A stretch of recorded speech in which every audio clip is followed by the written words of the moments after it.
ایک حدیث پاک آپ تمامی حضرات سماعت کریں، پھر میں اپنی بات آگے بڑھاتا ہوں۔ سرکار دو عالم صلی اللہ علیہ وسلم ارشاد فرماتے ہیں، من صلی علیہ صلاۃ واحدۃ صلی اللہ علیہ عشر صلوات۔ سنو، نبی پاک علیہ الصلوۃ والتسلیم ارشاد فرماتے ہیں کہ جو شخص مجھ پر ایک مرتبہ درود پڑھتا ہے، خدا اس پر 10 مرتبہ درود پڑھتا ہے۔ جو مجھ پر ایک مرتبہ درود پڑھتا ہے، خدا اس پر 10 مرتبہ درود پڑھتا ہے۔ اور دوسری حدیث میں آپ کے سامنے سنا دوں، آپ کا ایمان تازہ ہو جائے، چونکہ آپ تمامی حضرات کا تعلق رسول کے گھرانے سے ہے، مجھ سے زیادہ آپ تمامی حضرات جانتے ہوں گے، لیکن میں ایک طالب علم ہونے کی حیثیت سے، آپ کا میں ادنا سا غلام ہونے کی حیثیت سے میں آپ کے سامنے جسارت کر رہا ہوں۔ آقا کریم صلی اللہ علیہ وسلم ارشاد فرماتے ہیں، جو شخص مجھ پر دن میں 50 مرتبہ درود پڑھے گا، قیامت میں اس سے مصافحہ کروں گا۔ جو شخص مجھ پر دن میں 50 مرتبہ درود پڑھے گا، قیامت کے دن میں اس سے مصافحہ کروں گا۔ اب آپ کے سامنے میں ایک عقیدے کی بات کر دوں، جناب محترم، ہمارا عقیدہ یہ ہے، سنیوں کا عقیدہ یہ ہے، بریلویوں کا عقیدہ یہ ہے، تاج الشریعہ کے شیدائیوں کا عقیدہ یہ ہے کہ جس سے مصطفیٰ ایک مرتبہ مصافحہ کر لے، قیامت میں جہنم کی آگ اسے نہیں جلا سکتی ہے۔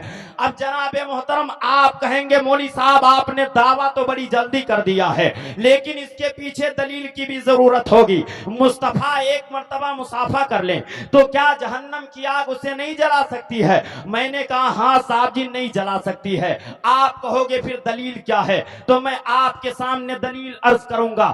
حضرت انس نے اپنے گھر پہ صحابہ کی دعوت لی ہے، تمام صحابہ حضرت انس کے گھر پہ حاضر ہوئے ہیں، مصطفیٰ بھی حاضر ہوئے ہیں، تمام صحابہ پہلے حاضر ہو گئے۔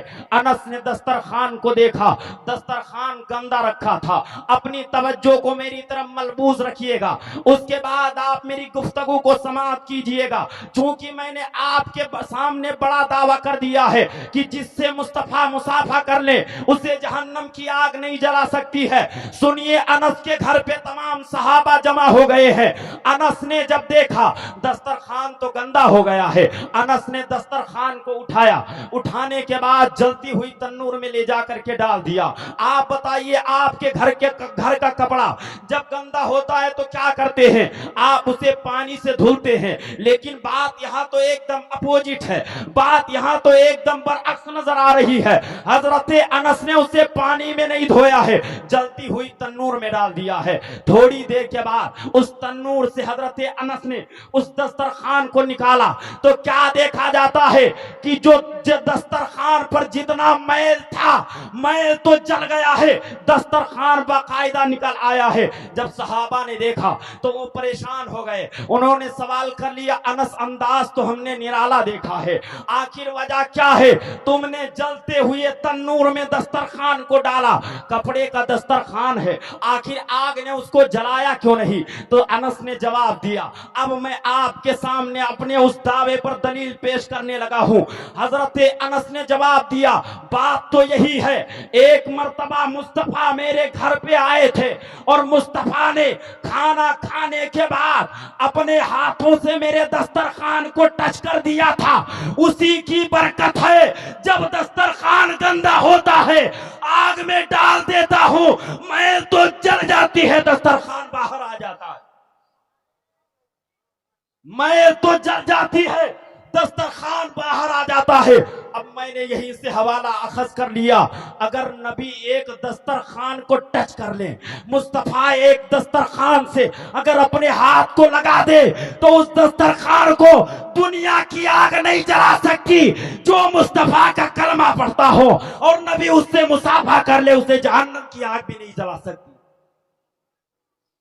جو نبی کا کلمہ پڑھتا ہو اور نبی پر درود پڑھتا ہو، اور پلس در پلس جو ہے خوش قسمتی یہ ہو کہ مصطفیٰ اس سے مصافحہ کر لے تو اسے جہنم کی آگ بھی نہیں جلا سکتی. میں آپ سے گزارش کروں گا کہ آپ تمامی حضرات اپنے گھروں پر معمول بنائیں, آپ درود پاک پڑھنا شروع کر دیں. انشاءاللہ العزیز برکتیں رحمتیں آپ تمامی حضرات کے درمیان ہوں گی. یہیں سے ایک مسئلہ میں اور اخذ کرنا چاہوں گا, چونکہ میں سادات کرام کے بیچ میں بیٹھا ہوں اور جناب محترم نبی کی بات ہو اور نبی کے آل کی بات نہ ہو تو یہ کیسی بات ہے؟ جہاں پر نبی کی بات ہوگی نبی کے آل کی بات بھی ہوگی.